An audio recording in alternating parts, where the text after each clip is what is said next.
श्री सद्गुरु देवाय नमः। भाइयों बहनों, जीवन भर जीव सांसारिक इच्छाओं की पूर्ति करने के लिए दौड़ता रहता है। वह यही सोचता है कि जितना ज्यादा सुख का साधन कर लेगा उतना बुढ़ापे में आराम होगा। जब उस सुख को भोगने का नंबर आता है यानी बुढ़ापा आता है तो शरीर साथ नहीं देता। जीव की सबसे बड़ी भूल है वह यह भूल जाता है कि उसका धरती पे आना संसार में बसने के लिए नहीं बल्कि भगवत प्राप्ति के लिए हुआ है। हमारे जीवन का कौन सा पल आखिरी पल हो यह हमको पता नहीं, इसलिए इसकी तैयारी हमेशा रखनी चाहिए। जिसका जन्म हुआ है उसकी मृत्यु तो निश्चित है, लेकिन मरना तो है। ऐसा मरो कि दोबारा मरना ना पड़े। मानव देह बहुत दुर्लभ है।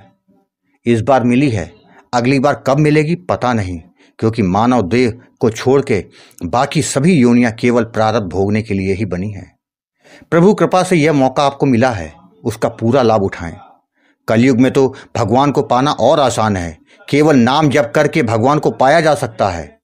इसीलिए दास कहता है कि समय व्यर्थ ना गवाएं, भगवान का भजन करें, नाम जप करें। जब आप एक कदम आगे बढ़ाते हो तो भगवान 4 कदम आगे बढ़ाते हैं। देर किस बात की है? अगर आप भगवान का ध्यान रखते हैं तभी तो भगवान आपका ध्यान रखेंगे। हम कुछ ना करें, बस भगवान सब कुछ करें तो सपना देखना अच्छी बात है, पर पूरा नहीं होता। दास यह नहीं कहता कि आज संसार की अपनी सारी जिम्मेदारियों को छोड़कर केवल नाम जप करो। दास का कहना है तन से संसार की सेवा करो और मन से भगवान की सेवा करो। आपका कल्याण फिर होकर रहेगा। यह बात एकदम सत्य है। यह दास आज जो कथा सुनाने जा रहा है वह उत्तर प्रदेश से मानव जी ने भेजी है, जिसको सुनकर आपको भी भगवान के प्रति आपका जो भाव है वो कई गुना बढ़ जाएगा। इस कथा को पूरा जानने के लिए इस वीडियो को आखिर तक अवश्य देखिएगा। इसके साथ ही यदि आप राधा नाम की महिमा, बांके बिहारी जी की कृपा और वृंदावन से जुड़ी सत्य कथा का आनंद लेना चाहते हैं तो हमारे दूसरे चैनल अच्युत प्रभात को जरूर देखें। मानव जी ने बताया, गुरुजी मेरा नाम मानव है, मैं उत्तर प्रदेश का रहने वाला हूँ। गुरुजी जब मैं छोटा था तो भगवान के भक्तों की कथाएं सुनता था। मुझको लगता था कि कितने धन्य हैं ये लोग जिनके लिए भगवान स्वयं कष्ट तक झेलते थे। मैं अपने घर में देखता था तो सब लोग मांसाहार का सेवन करना, शराब पीना, घर में आए दिन कलह होती थी। शांति क्या होती हमारे घर वालों को पता नहीं, उनको तो बस केवल कलह करना आता था। मेरी उम्र उस समय केवल 18 वर्ष थी। मुझको अपने घर में ही रहने की इच्छा नहीं होती थी। मेरे परिवार में केवल त्योहार के समय भगवान की आरती या पूजा हो जाए तो हो जाए, वरना कभी गलती से वो भी नहीं होता। भगवान का नाम तो मुंह से कभी किसी के निकलता ही नहीं था। मंदिर कोई नहीं जाता था। मैं अपने आप को कोसता था कि हे प्रभु, मुझको यहाँ कहाँ भेज दिया। या तो मुझको अपने उनके जैसा बना देते या फिर ऐसे घर में जन्म देते जिससे मेरा जीवन तो सही हो जाता है।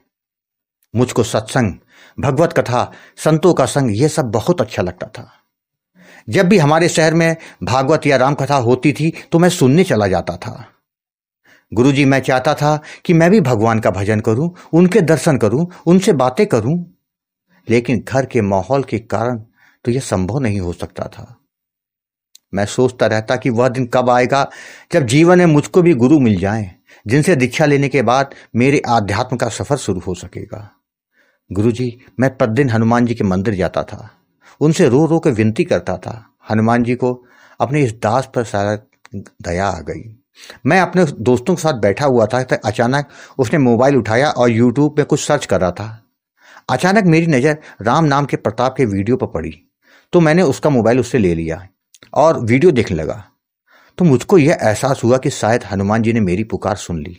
जिसके बाद गुरुजी मैंने अपने मोबाइल से गोकुल भवन अयोध्या चैनल के कई वीडियो देख डाले। मुझको बहुत खुशी हुई कि लोगों के नाम जप से सांसारिक कार्य भी हो रहे हैं और भगवान के दिव्य दर्शन भी हो रहे हैं। मुझको ऐसा लगने लगा कि मेरी समस्याओं का हल अब यहां जरूर मिल जाएगा। गुरुजी उसी दिन शाम को मैंने आपसे बात की तो आपने बताया कि तुम्हारा भाव बहुत सुंदर है। भगवान को ऐसे सच्चे भाव के लोग ही पसंद आते हैं। भगवान को पाने वाले ना के बराबर लोग हैं जो हैं मुझसे बात करते हैं, वरना मेरे पास जो भी फोन आता है ये समस्या वो समस्या, भगवान को पाने की समस्या लेके कोई नहीं आता। गुरुजी, जिसके बाद आपने सीताराम नाम का दान देकर जप की विधि और सावधानियों के बारे में समझाया। गुरुजी, यह मार्च 2023 की बात है। मैंने रात के समय जब सब लोग सो जाते थे तो छत में बैठ के आपके बताए अनुसार नाम जप करना शुरू कर दिया। गुरुजी, पहले दिन नाम जप करने में जितनी खुशी हो रही थी उसको मैं बता नहीं सकता था, क्योंकि जैसे मेरे मन की मुराद पूरी हो गई। इसके अलावा जैसा आपने बताया था, दिन भर मेरा नाम जप शुरू हो जाता था। मैंने लोगों से मिलना जुलना लगभग बंद कर दिया। मैं ज़्यादातर अकेला रहता था, जिसके कारण नाम जप निरंतर चलता रहता था। कुछ ही दिनों बाद मैं जपूं या ना जपूं, मेरा नाम जप अपने आप चालू रहता था। पिताजी के कहने पर मैं दुकान पर बैठने लगा, किंतु मेरा नाम जप तो निरंतर चल रहा था। गुरुजी, करीब 1.5-2 महीने के बाद जब मैं छत पर नाम जप कर रहा था तो नाम में ऐसा खो गया कि मेरा ध्यान लग गया। गुरुजी, मैंने देखा कि हनुमान जी मेरे सामने खड़े हैं। विकराल शरीर, इतना सुंदर स्वरूप। वह मुझसे बोले, चलो तुमको घुमा कर लाता हूँ। गुरुजी, हनुमान जी ने सारा संसार मुझको घुमाया और मुझे मेरी छत पर लाके वापस छोड़ दिया। गुरुजी, पहली बार मैंने हनुमान जी के साथ अयोध्या, काशी, मथुरा, वृंदावन सब देखा। गुरुजी, उस दिन मैं बहुत खुश हुआ था। मैंने आपको बताया तो आपने कहा भजन पर ध्यान दो, आगे भी बहुत कुछ देखने को मिलेगा। उसके 2 दिनों के बाद मैं जब ध्यान लगाया तो मैं जमीन से करीबन 8 फीट ऊपर उठ गया। मुझे लगा मैं कितना हल्का हो गया हूँ, और जो आनंद की अनुभूति हो रही थी वो बयां नहीं कर सकता। गुरुजी, इसके बाद तो मुझे कई बार दिव्य दर्शन हुए। मुझको सीताराम जी के भी दर्शन हुए थे। गुरुजी, मेरे जीवन में सब कुछ अच्छा होने लग गया। मैं अचानक से जो बोल देता था वो हो जाता था। तब आपने कहा था प्रदर्शन मत करना वरना सब बंद हो जाएगा। गुरुजी, आपसे मुझे लगातार मार्गदर्शन मिलता रहा। गुरुजी, जब मैं दुकान पर बैठता था तो ग्राहकों की भीड़ अचानक से बढ़ जाती थी। गुरुजी, मैं जान गया कि जो कुछ हो रहा है वह सब नाम महाराज की कृपा का ही तो फल है। गुरुजी, आज 1.25 साल हो गया है मेरे जीवन में यह सब हो रहा है। गुरुजी, आपने मुझसे कहा था कि पूर्व जन्म में तूने भजन किया था, जिसके कारण तुम्हारा इस जन्म में भजन हो रहा है। तुम तेजी से ऊपर बढ़ रहे हो। गुरुजी, यह सब तो मैं नहीं जानता हूँ। मैं तो जानता हूँ कि गुरु के वचनों पर विश्वास करने वालों के साथ भगवत कृपा हमेशा रहती है। गुरुजी, मुझे आपके एक एक वचन पर 100% विश्वास था। गुरुजी, मैं आपको कोटि प्रणाम करता हूँ जो आपने मेरा लगातार मार्गदर्शन किया। गुरुजी, मैं इसी माह आपका आशीर्वाद लेने आ रहा हूँ।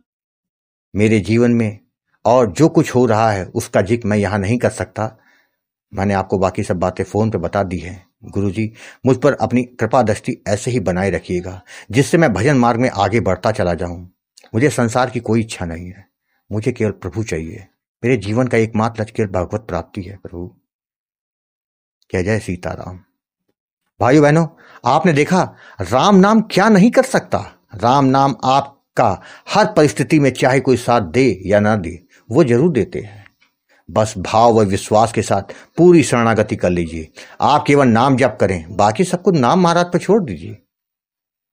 आपको कथा अच्छी लगी हो तो कमेंट में जय श्री राम लिखना मत भूलिएगा, जिससे दास का मनोबल लगातार बढ़ता रहे और अच्छे प्रेरणादायक वीडियो आपको प्रस्तुत करता रहूं।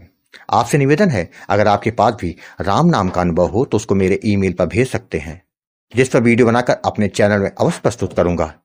ईमेल का पता और व्हाट्सएप नंबर डिस्प्ले और वीडियो के डिस्क्रिप्शन में दिए हुए हैं। और साथ ही अगर आपको राधा कृष्ण, बांके बिहारी और वृंदावन से जुड़ी सच्ची प्रेरणादायक कथाओं का आनंद लेना है तो हमारे दूसरे चैनल अच्युत प्रभात को जरूर सब्सक्राइब कर लें। जय जय सीताराम।